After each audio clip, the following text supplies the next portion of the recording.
Salut l'équipe, j'espère que vous allez bien. On se retrouve aujourd'hui pour notre vidéo d'analyse des marchés. J'ai déjà pris un peu d'avance sur EU et j'ai tracé les bases déjà dans la voiture parce que je reviens de week-end là, j'étais en week-end avec des amis. Donc je suis un peu KO. Je pense pas que je vais faire XO sur la vidéo là. Peut-être si on a le temps à la fin, je la ferai, mais on va se concentrer sur Euro et Euro USD et GBP. Des actifs, qui ont bien poussé en août, cette année-là. Ça fait bien plaisir, surtout, GU aussi, hein. GU franchement, il y a rien à dire. On peut déjà aller voir, on peut déjà avoir une overview totale. Heu, Là, quand on était en juillet, en bas, on était en bas de cette contraction. On allait attendre pour aller voir, s'il allait visiter ces derniers blocs de demande. Finalement, ravalement entier dans le range. Alors qu'il nous a fait croire en plus petite unité qu'il allait, casser par le bas, mais il s'est fait ravaler avec toutes les news qu'il y a eu qui ont baissé le dollar. Du coup, ça a énormément, monté aussi, sur le gold si vous avez suivi, sur, Nasdaq. Je suis pas un gars de la crypto, mais, aussi sur crypto, BTC et tout ça, et apparemment ils ont pris des gros pourcentages aussi. Donc on va attendre tout ça avec, la prochaine réunion de la Fed qui aura lieu, c'est soit, non, c'est pas cette semaine-là, ce sera dans 2 semaines, je crois, début février, quelque chose comme ça, ouais, mercredi. Donc on verra ça là, d'ici là, comment ça va propulser les chiffres ou pas. Du coup, on va faire vite fait que, ben, le dollar, hein, le dollar, et on avait notre Fibonacci, il a bloqué sur les 0,50 du mouvement et là, il est en train d'aller en enfer, hein. Donc ça, c'est les derniers potentiels niveaux qui peut réagir. On a le 0,618 de tout le mouvement, donc à voir comment il va réagir. Heu Du coup, bah, ça nous fait un euro qui monte, forcément vu que c'est une paire miroir.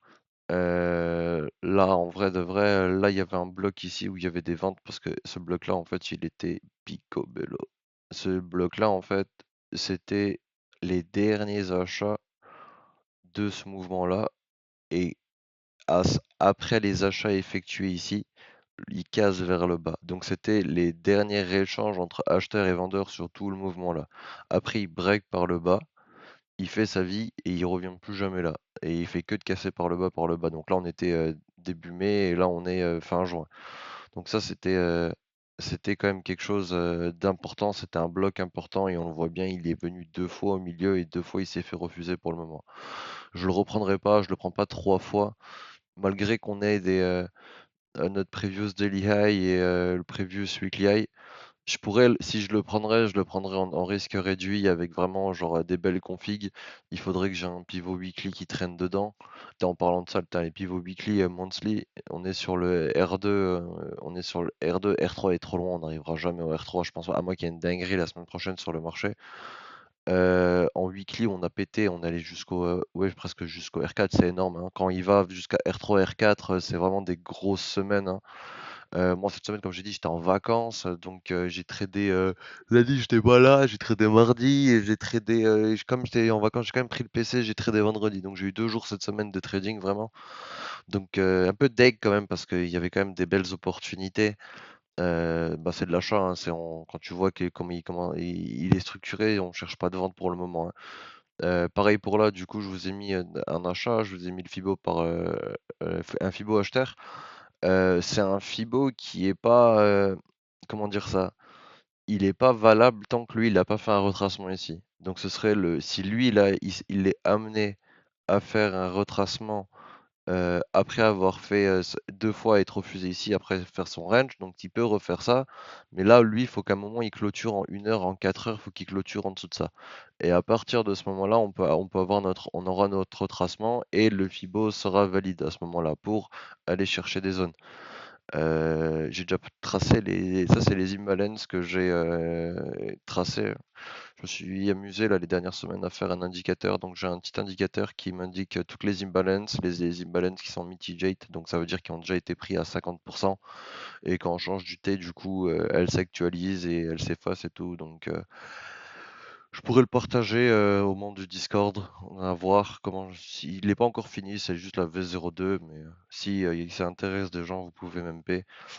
Donc là, à ce niveau-là, on a, des confluences d'imbalance. Donc là, ceux-là, c'est des 4 heures, ça, c'est des 1 heure. Donc ici, J'ai rien. Je suis toujours au-dessus de mon niveau Fibo, à moins que j'aurai un pivot weekly dedans ou un beau pivot daily avec une confluence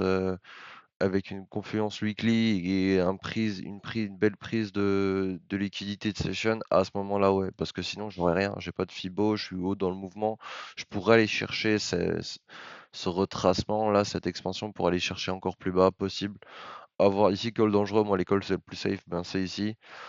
Sur les 0,50, quand on commence à descendre en plus petite unité de temps, on peut voir qu'il va avoir des blocs. Ici, je vois qu'il y a des blocs cachés dans plus petite unité de temps.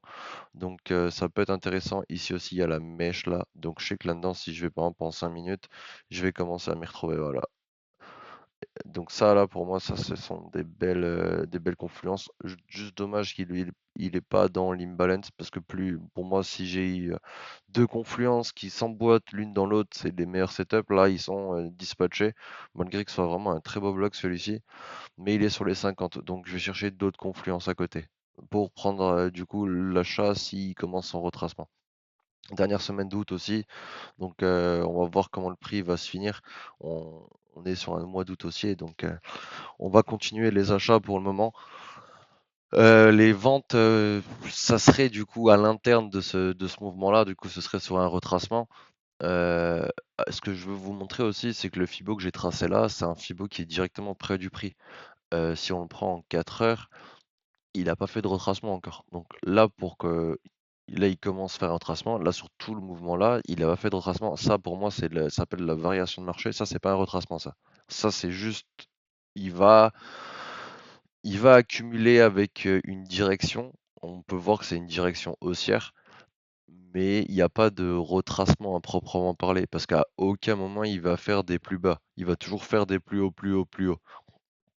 Donc ça, là, c'est pas un retracement. Donc quand lui, il va commencer à retracer là, le Fibo, ça veut dire qu'il va parler d'ici, du plus bas monthly, jusqu'à, ben, si par exemple ici il le fait. Donc ce sera ça notre prochain Fibo. Ça, c'est juste un Fibo intermédiaire. Ah oui, du coup, en parlant de monthly, du coup, il a pris son previous monthly high. Donc ça aussi, hein, c'est des grosses réactions, c'est des grosses liquidités, donc c'est normal que ça, plus ça, au bout d'un moment, le prix s'essouffle, hein, c'est normal hein, qu'il va commencer à retracer. Est-ce qu'il va retracer cette semaine ou la semaine prochaine? Ça, on ne le sait pas. Ou est-ce qu'il va continuer à monter? Oh, ça, nous ne savons pas. Nous ne sommes pas là pour deviner, nous sommes là pour réagir. Donc pour Goldie, c'est tout. On a nos previous weekly high, previous weekly low. On a une confluence entre previous daily high et previous weekly high ici, donc à voir pour un petit short. Mais en risque réduit. Parce qu'on est contre-tendance, voilà. Donc quand on est contre-tendance, moi j'ai tendance à, du coup, réduire mon risque. Ou je sais que je vais pas viser la lune et je vais vraiment faire un truc très short. Donc très short dans le sens, je vais pas chercher beaucoup de pips. Lui, je l'ai pas fait, donc je vais le faire avec vous. J'avais tracé déjà les weekly, les daily. On a aussi du coup un previous daily high et un previous weekly high qui confluent. Ici, pareil, hein, on n'a pas dans 4 heures, on le voit, il y a toujours pas il y a toujours pas eu le retracement. Donc, s'il commence à avoir un retracement, on partira du coup de tout en bas, hein. Ici, si le prix retrace là, on partira de là. Le vrai, ce sera le vrai Fibo. Là, pour l'instant, on a un Fibo intermédiaire parce qu'il casse à chaque fois des niveaux. Donc là, euh, donc là, je vais le faire partir du coup, moi, de mon plus bas de la semaine à mon plus haut. Et ça, c'est pour moi, c'est des Fibos qui sont très pertinents. Donc à ce niveau-là, du coup, ben, je peux mettre, hop là, vous voyez, je vais mettre ça là, ça va être carré. Hop là, il va mettre ma petite imbalance là. Moi, ma définition d'imbalance, c'est une succession de trois bougies blanches. Donc là, c'est pour ça qu'il ne me met pas celle-ci. Parce qu'ici, il y a une bougie noire. Mais si je vais en 15 minutes, elle est là directement. C'est comme ça que je procède. Donc je sais que j'ai une 4 heures ici. Hop là, en plus, elle se trouve dans mes zones, ce qui est magnifique. Hop, imbalance 4 heures, elle est là. Je sais que j'ai une 15 minutes qui est dedans. Hop là. Celle-là, vous voyez, l'indicateur, en fait, elle a été prise à 50%, mais pas entièrement. Du coup, il me la met dans une autre couleur. Donc, moi, ça me permet de comprendre les pertinences, en fait. Parce qu'une imbalance qui a déjà été travaillée plusieurs fois, elle perd de la pertinence parce qu'elle commence à être touchée plusieurs fois. Du coup, c'est pas comme moi j'aime. J'aime quand ça arrive dedans et ensuite, on utilise l'explosivité du moment et ça part. et après on la laisse de côté. Il y a d'autres systèmes où ils vont retoucher plusieurs fois et ça marche aussi, hein. Je dis pas qu'ils ont tort ceux qui font ça, c'est juste comment moi je fonctionne. Du coup, je vais pouvoir les enlever, voilà. Ce que j'aimerais bien avoir en fait ici, c'est des blocs dans parce que là j'ai que de l'imbalance, j'ai zéro bloc dedans. Là, j'en ai un, mais là, je vais devoir vraiment descendre en plus petite unité de temps. Je vais devoir aller en 3 minutes, 1 minute. Ah ouais, oupsie, oupsie, oupsie, oupsie, oupsie. On est parti sur Nasdaq et Goldie. Voilà, il est là. Est-ce qu'en 3 minutes je l'ai? Ouais, ah oui. Ah, ça, c'est de toute beauté. Quand il est comme ça, franchement, pour moi, c'est de toute beauté. Donc ça, bam, bam, bam. Voilà. Donc ça, c'est ma configuration d'achat sur GBP pour la semaine. Après, il faut qu'ils viennent jusqu'à là, hein. On peut aller en plus petite unité de temps et chercher du bruit là, mais sur le forex, vu que ça fait des années maintenant que je le trade, 3 ans, heu, je vais être moins agressif et plus sélectif dans les setups. Je sais que ça, c'est des setups qui ont des gros taux de succès, donc il y en a moins par mois forcément, mais quand ils y vont, ils y vont. Donc moi, je suis plus agressif, par exemple sur gold ou sur Nasdaq. Sur, forex, du coup, je suis beaucoup plus, patient et sélectif sur mes trades. De toute façon, c'est comme ça que j'ai appris sur lui.